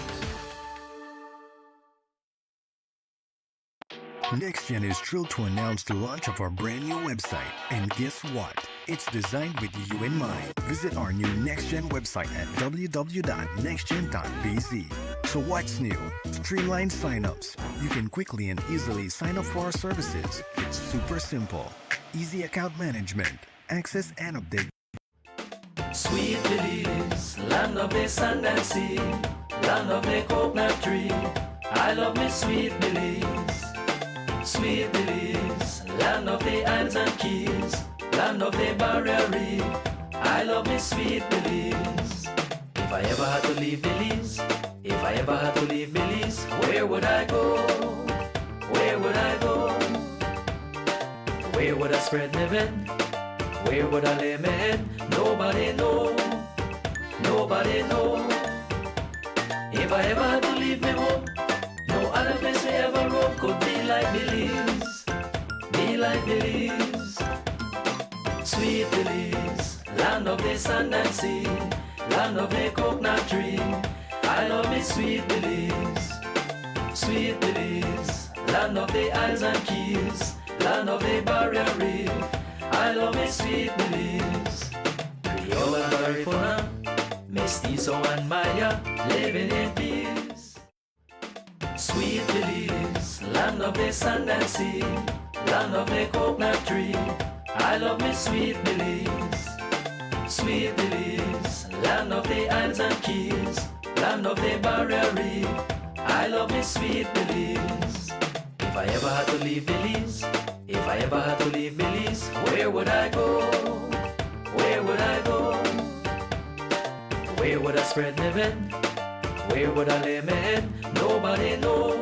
Welcome back to Rise and Shine. Thank you so much for joining us. It is Monday. We're grateful for the comments that are coming in. Those of you who are watching us on Facebook and posting and so on. But this is critical time that we are in. I believe that the church needs to arise and just speak truth to power We're getting ready for an election. It's definitely going to be a blowout. I can't see it any other way.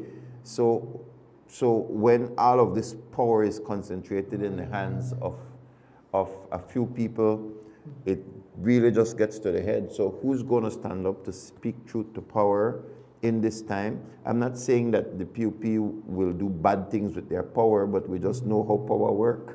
We've been around long enough to see, and there are certain things that we have been telling the government not to do, like legalization of marijuana. We've been talking about this equal opportunity bill and diversity, equity, and inclusion that they want to push. America is rejecting it now. Belize want to pick up the garbage and use it. So the question is, what will they do with this power? So last week, I think it was nomination day, no? Yeah, Monday was nomination day.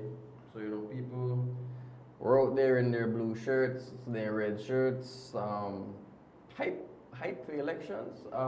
Mr. Mira is once again running for Belmopan's area representative. This is his second time running, so he spent the last 4 years as Belmopan's area rep. Mr. John Saldiva is once again going to try and make his return as area rep. He was area rep for years, I think from 2008, I want to say, to 2020, consecutive as well.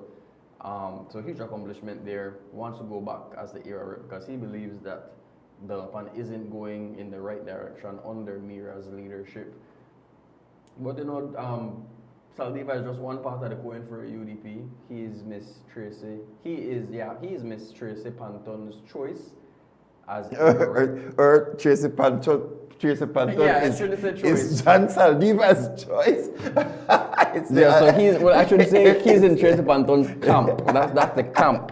So as you can see, what we're seeing here is John Saldiva's motorcade. So I would like to juxtapose this with Mr. Ralston Fraser's showing on nomination day. Just completely different. Yeah. I was shocked. This is Ralston Fraser's. Yes. And I was shocked. The main reason why I was shocked was because he is Shine's pick. Yeah. And Shine Barrow's whole point and argument is he is the rightful leader of the UDP. He is the main party. So my question was, as the main party, why would you have Miss Panton's camp outshow you on nomination day with support? So it's a show strength day. I think he has his family. He came with his family. Just family and his nominators. That was it. Well, his wife is sitting around the table, so his wife is a nominator. One of his nominators is his wife. And the other person, that's the other person right there, I think, with the glasses. Two people in red.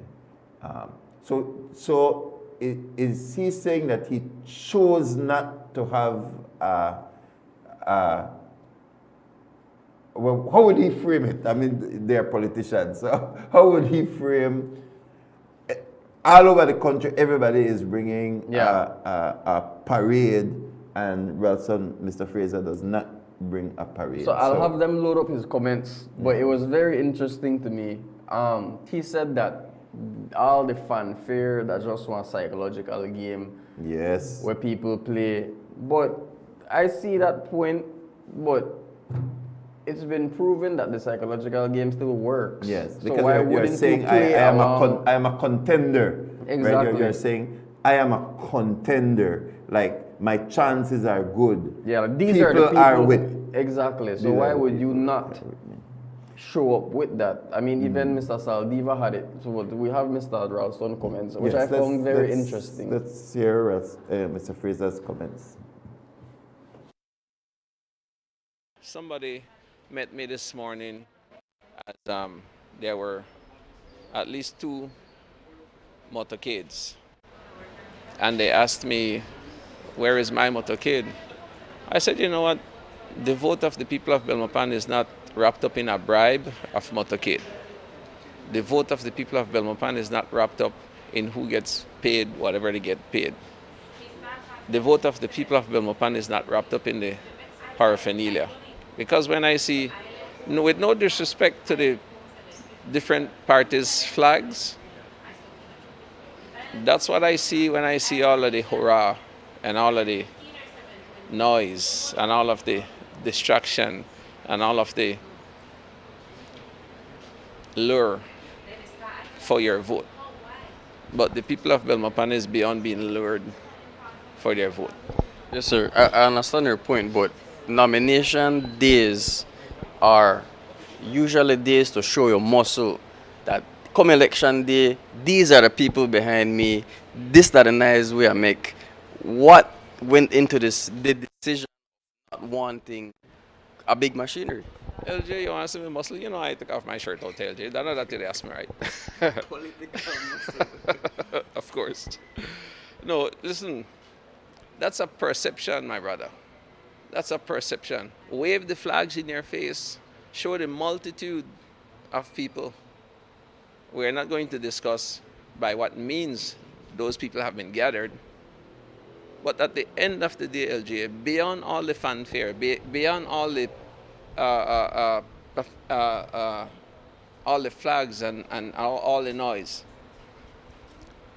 every individual, you, me, you, all of us have a very critical decision to make.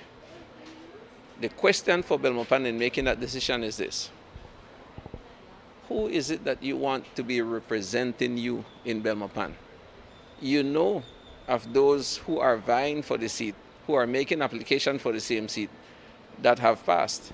You know them, and you now know me. Make an intelligent decision. I am not saying that the psychological thing doesn't work, and that is the sad part. It works, or I dare say, it used to work. It worked. It worked. So use it. Yes, that was my entire point, because it looks it's different if an independent candidate doesn't have a machine. You know, like they don't have money. The problem with vision inspired by the people VIP was that it was too philosophical. Yeah. Like, and Belizeans are practical. Belizeans are not philosophical. Sorry to put it that way, but I'm just saying straight on the raw. I don't know where I eat this morning or never eat. But essentially, if you know that it has a psychological effect, then you have to use a psychological effect. Yeah. So, like, what I see there, in my opinion, is that Shine really doesn't have money. Yeah. He is not funding his political machinery. Ralston needs a political machinery behind him. He's going up against two very powerful people, which are John Saldivar and Mira. And Oscar Mira. Now, let me say this about machinery, right? Election man in the last election between Mira and John. I got up early because I had to go to Cayo. I was covering Cayo. I think you did talk. You were covering Belmopan, the last general election. No, never general election. What was that? That was last year, municipal. Well, I know last year then. Yeah, you were. At the time of 5 years ago. 2020. Yes. Sorry. Yeah. Last election, I should say. I never last covered election last year. 2020. You did not? No, I'm a COVID. I never covered elections. You did, but I did. I did. Wasn't I in Cayo? You were in Cayo. I was in Cayo. Okay. So here is my story though. John Saldivar has a way of amassing his people very early. Yeah. And he marches them to the poll. So like this, there is this powerful show of his machinery at work, of his popularity, of the number of people. So what John Saldivar does is that he brings a huge number of votes to the poll on the morning, and he gets a huge jump start, right? So the morning of general election, John Saldivar versus Oscar Mira, I got up early because, as I said, I had to go to Cayo. I was like, okay, what's happening here? I passed John Saldivar's house. I saw a couple of vehicles, and I look around. I say, you want to know where I left? Where I say, John lose, and I got in a Cayo. It didn't take me the day. I did not need the day. I just need to look at the show of force. And was his first loss in 16 Absolutely. years. Absolutely. So in my opinion, Ralston is wrong. He should have put together a show of force. So it says, oh, Ralston doesn't have money, Shine does not have money, because I don't expect Ralston to have money, but I expect Shine to back his candidacy, right? So essentially, John Saldivar knows that he needs to put out a show of support that he is at least a contender against. Yeah, because and so I don't think he's winning against Mira, 100%. But you are 100% sure, John. A victory. I've met a lot of people who say they will vote for John. No, me as well. You have, right? Yes, 100%. Exactly. But it will definitely be a victory for Mr. Saldivar to beat Mr. Ralston. Yes. It will be a win based on based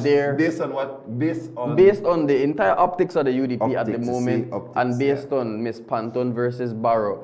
If Miss Panton's candidates can beat out Barrow's candidates in all the constituencies where there are double candidates, it's a win still, even if you don't win the seat, but you win your area for your party. Tracy has the UDP. I don't get that. I don't know who. I don't know who got who. Who got the crowd?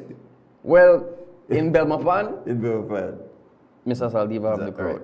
No. In Belize City, when it was nomination day, I would say it's about equal. Wow. Between Miss Panton and Mr. Barrow. All right. And I will say none of Miss Panton's candidates failed to show up. Unlike Mr. Barrow's candidates. 4 of his candidates never show up at the polls at all. One couldn't get enough nominators, so he already lost 5 on that day. Yeah. And you know, it was a little embarrassing. No. Back to the no money comment. One of Barrow's candidates who failed to show up said Dean Samuels said that, you know, they told him that money can't be pumped into his campaigning. I think that will make the man faint. Oh, yeah, that's stress. That one that's stress. I think that will faint the man. But listen, I empathize with Samuels. Because it's hard. No money for a campaign. My brother, you done the run for office with an unpopular party. Yeah. Right? UDP is unpopular. Number 2, UDP lacks leadership. Right? There's a leadership fight. Right? Number 3, the POP is rolling, right? Like this is for their first term. They have all the resources of government on their side. They're clearly going to win the next election. Huge margin. So the only reason why you run, Dean, is because you love your party. Yeah. And names have to go down, right? The candidates for the United Democratic Party right now, especially, it's just love. Yeah. It's love for party because you will lose. So like I don't know. You're signing up for a war in which you will die. Like if it was a real war, it's like we can't win, but we're going to fight because it's love of party. Like to me, that's the only thing. Now, your party lie you when Shine come up to you and say, I want you for run, I want to give you the resources, you know, like, you know how he talk, I'm gonna, come and run and I will make sure that you have your part. So everybody they knock Dean for why Dean never show up. But they know they knock Shine for not give Dean the money so that Dean show up. Yeah. So I can understand Dean Samuels not showing up. Because they know you betray your party betray you. Because your party wants you go out, they go dead. You don't sign up knowing that you can't win, that there is a massive blue wave coming. The least the party could do is finance you. So I empathize with the man. And the thing is, Belize not empathize with the man because I got through 100 different comments under Dean Samuel's post, and I think I was the only one that empathized with the man. I don't know. I feel sorry for him because You feel sorry for the man Yeah, too? because politics on a whole done stressful. I mean that was stressful. Exactly. Even if you even if you you think got you money, wanna win, yeah, even if and you you got got the money, money, you're it's stressed. stressful. And then if you not have money, I know why. Dean, your old time teacher got your back. That already what the man said. That already what the man said. Dean got the ACC when I was a young. I believe. I think I get old now. But all fun and joke aside, I understand the man. Yeah. I understand the man problem, right? So because the man did parade, he paraded. Yeah. He was coming in. He was coming in. But I know that was a hard walk. Yeah. Boy. when Creole said boy as the first sentence, you know that pressure. But I listened to what Dean had to say, and I did agree with him. I felt that he did not let down his party. I felt that his party let him down. Because Dean is a UDP. There is no question. So that must have hurt him very deeply that he could not be there for his party. But I think he did the right thing. Yeah. So he brought forward his reasoning. Yes. The others did not. Yeah. So it's hard to really give them that benefit So of the to doubt. me, Dean has a future. Dean has a future in politics. Yeah. Even though he stepped back. Yeah. And here is the thing. Here is the thing, Brother Fem. Shine should have done that to let Tracy move forward with the party. So,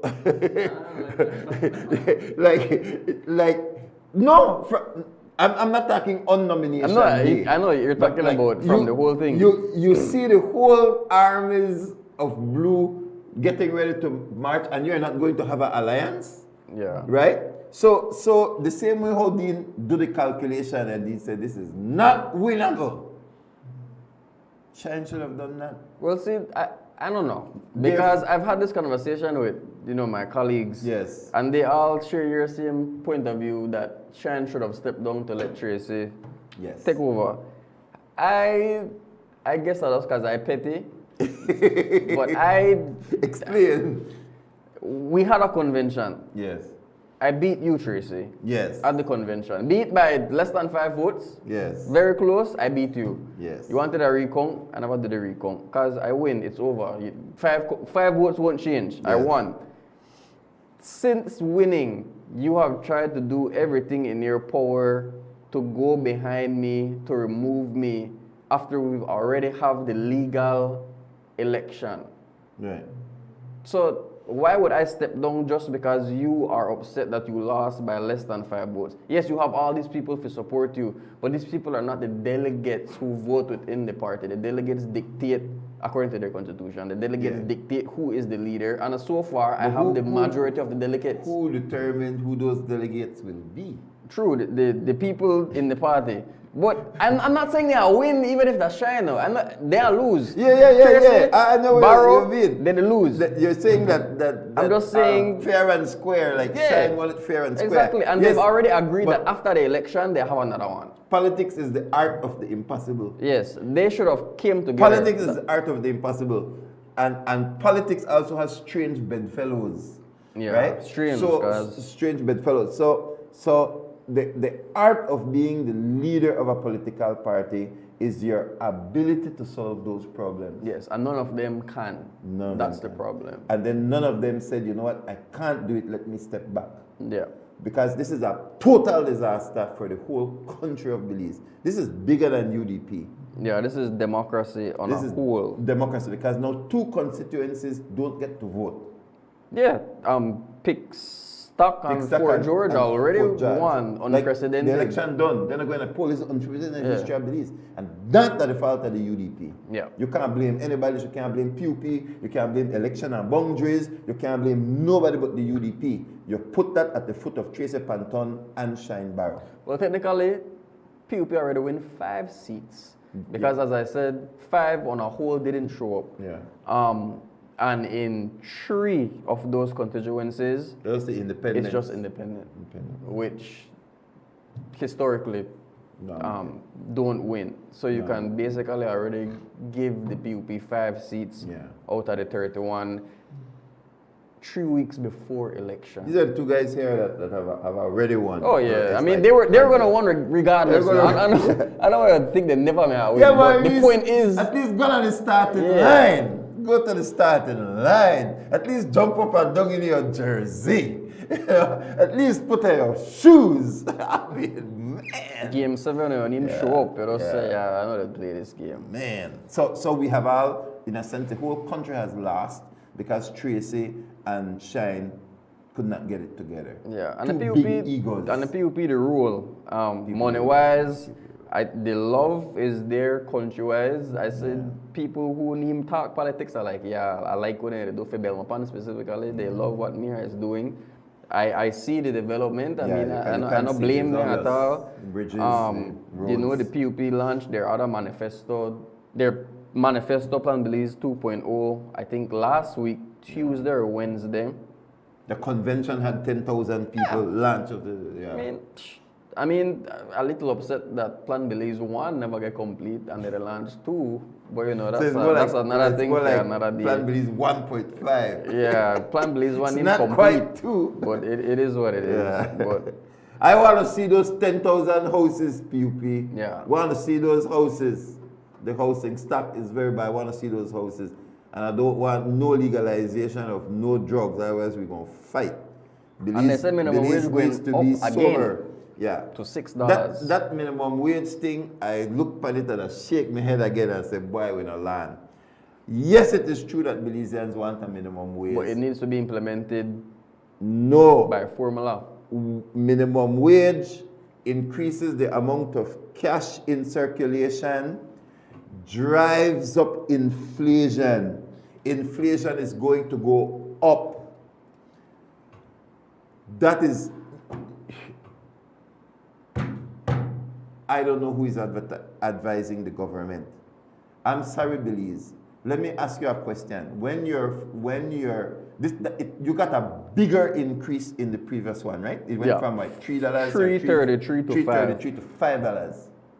Where is the increase? It was eaten up. I sat here on this show. Did I not, Brother Fem? I sat here on this show and I said, unless certain other things are not done to preserve that money, your $5 will be eaten up. I sat here and I said it over and over again, as I am going to sit here right now and I'm going to say it. It's an unpopular saying, but you have to understand economics, how economics work. Why do you think Belmopan is the most expensive I was just going to say that. part of the country?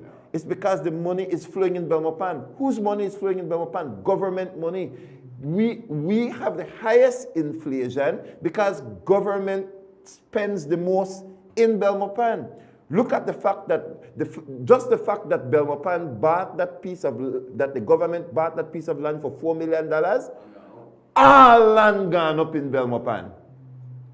Yes or no? 100%. 100%. Government is, because they push more money into circulation, prices going up. Yeah. Like, who are the economists that are, it can't be Belinda. Who are the economists? So, moving from $5 to $6, it sounds good. I am sorry to inform the nation that the rich people will eat your dollar. The rich people will get your dollar. Why? You mark my words this morning that the price of rent will go up. The price of rent is insane, especially in Belmopan. And you want to know why the price of rent is insanely high in Belmopan? I would have loved to know. Because this is where the immigrants come, and this is where the students come, and this is where the U.S. Embassy is, and they are the ones driving up the rent. So let me explain it. All right? So we have this room here at PlusTV, right? Yeah. So let's say we used to rent this for $1,000. When I use the wrong. So we rent this room for, so all over Belmopan you go and you can rent this room for $1,000. Immigrants start to come. We take this room and we split it into 4. We split it into 4. And we charge 500 each. So 500 you get your corner, 500 you get your corner, 500 you get your corner, 500 you get your corner. So what happened now? This space, which was once rented in Belmopan for $1,000, now goes for $2,000 because they split it into 4. So they're not. What is driving the price is not the big buildings. What's driving the price is all those little houses behind Salvapan and all those houses in San Martin where they cut up small space and they sell the small space for $350. So it's $350. And so that same space now that was used to go for $500 is now going for $2,000. So Belmopan people don't understand what happened. That it is the student population and the immigrant population that's driving the price. Yes. Let me prove it to you. London is the most expensive real estate in the United Kingdom because the immigrants go to London. New York, Chicago, Los Angeles, Miami. Those have the highest rental. So that's why Donald Trump they send immigrants home. Yeah. That is why Donald Trump is shrinking the government. Most people that Belize don't even understand and they cuss out Donald Trump. Donald Trump is taking inflation down.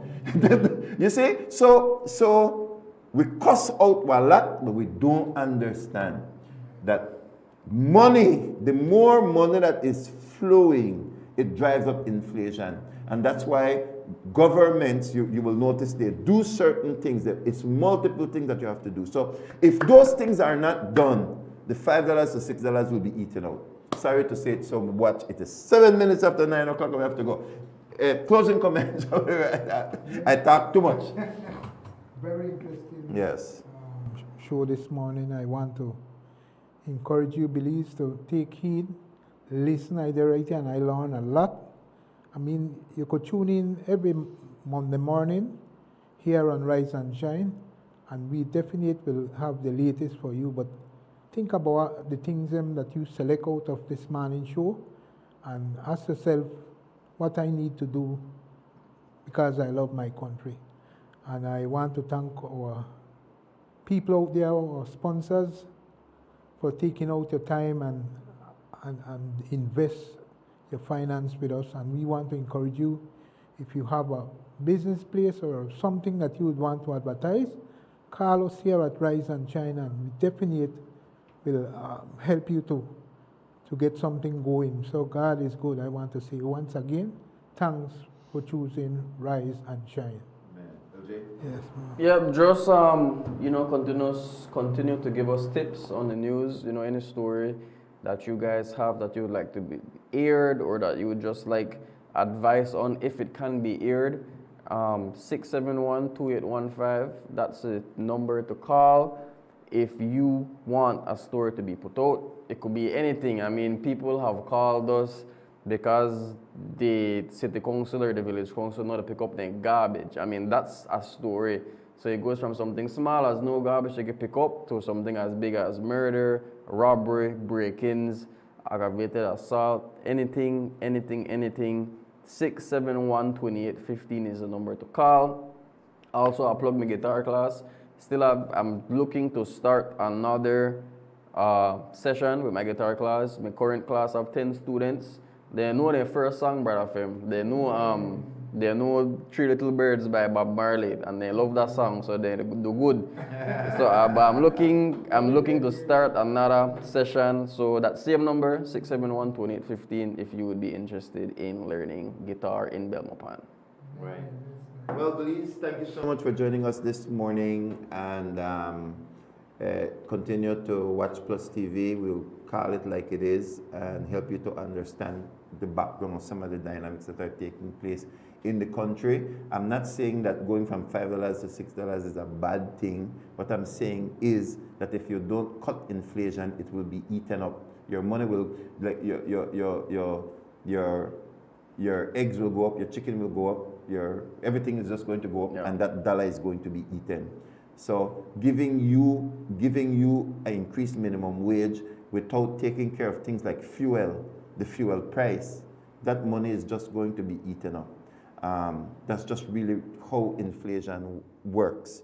And if the government continues to spend a lot of money in Belmopan, what I'm talking about, like if the government will have a lot of money is shopping at the same shop where you shop, you're in a trouble.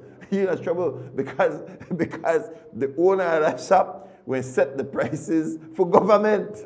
And then you have, so that's what is happening in Belmopan. Belizeans, I want Belmopan people to understand why your inflation is the highest in the country. And if something is not done to it directly, it is, you will just continue to, your money, you make more money, but you spend more money, so you are not better off.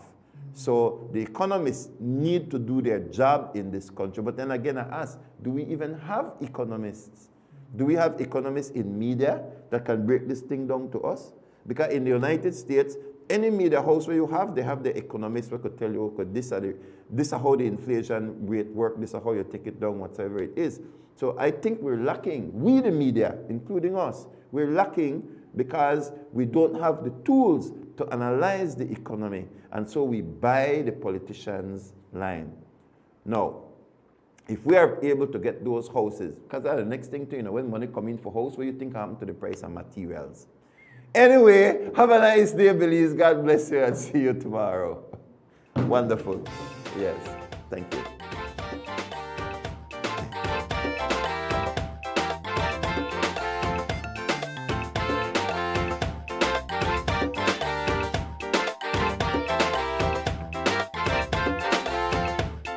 Sweet Belize, land of the sand and sea, land of the coconut tree.